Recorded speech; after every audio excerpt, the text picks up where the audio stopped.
Minister, my question relates to the really, I suppose, damning recommendations of the UN Special Rapporteur regarding the sale and exploitation of children, and in particular the whole area of the culture of silence around these issues. I think particularly in relation to the recommendation about a dedicated and integrated strategy to respond to sexual violence. And I have asked you a number of questions around these issues over the past period, but how we deal with the past and the legacy issues actually informs how we deal with the future. So what are your plans in terms of dealing with those recommendations?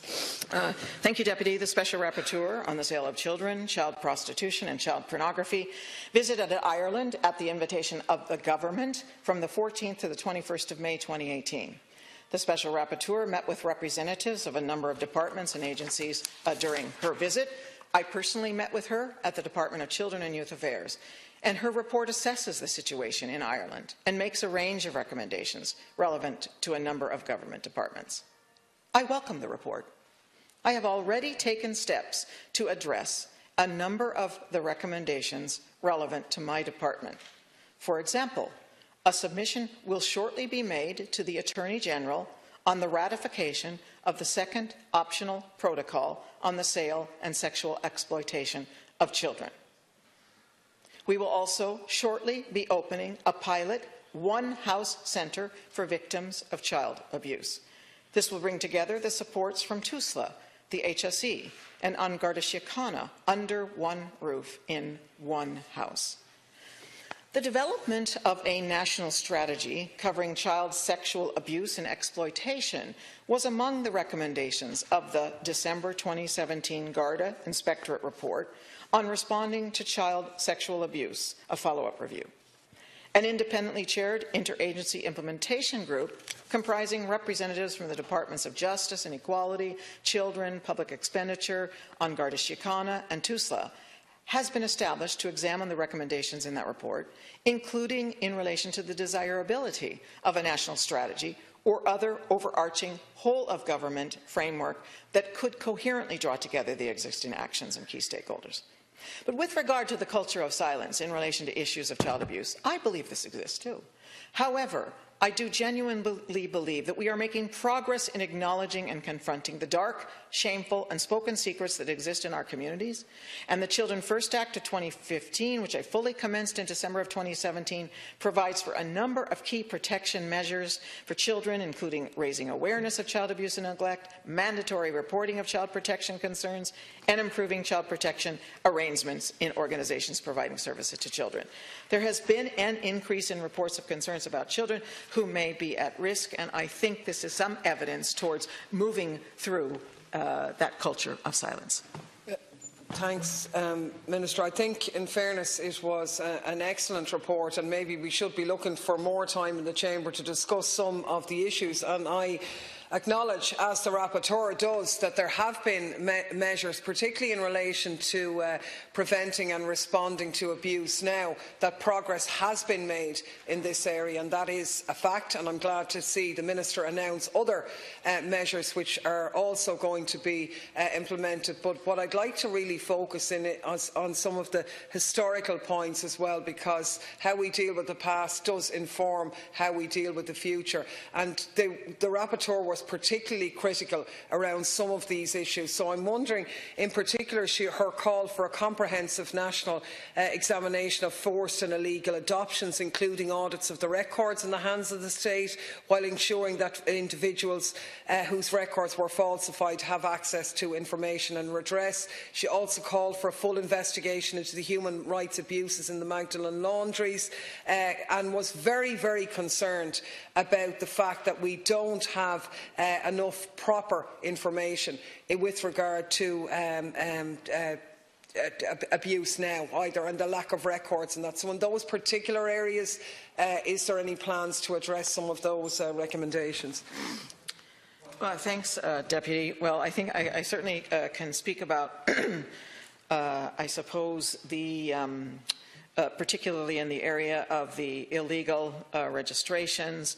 I think you are, and in relation to her recommendations there, I think you are aware that a review of sample files within the custody of the state is currently taking place. The process is being overseen by an independent reviewer, Marion Reynolds, who is the former Deputy Director of the Social Services in Northern Ireland. And the findings of this review will assist me in reaching a decision about what, if any, subsequent action might be deemed necessary to identify more fully the scale of illegal birth registrations. I am expecting to receive the report around the Easter period, so it's fairly imminent.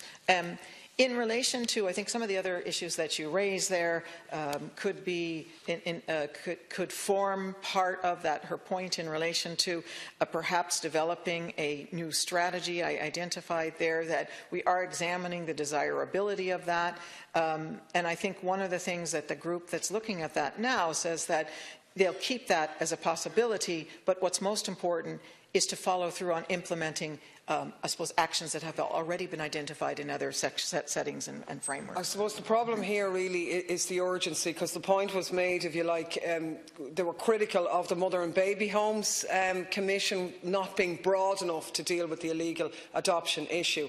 And while welcoming that you might have the report around April, we need to be moving to implement there, because she was very clear around the culture of silence, the prevention of survivors from being able to talk, and how that constituted a re-abuse of them.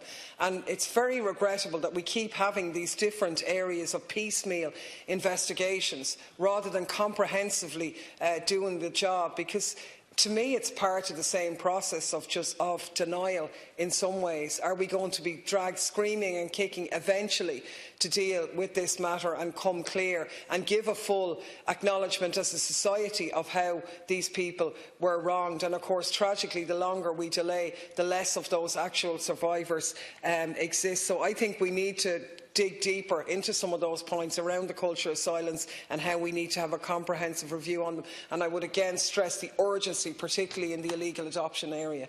Thank you, Deputy. And I appreciate you stressing the urgency. I feel it too, especially when I meet the people. Met some just even 2 evenings ago with the extraordinary exhibition in the National Museum that I launched, Addressing the Hidden Truths by Alison Lowry.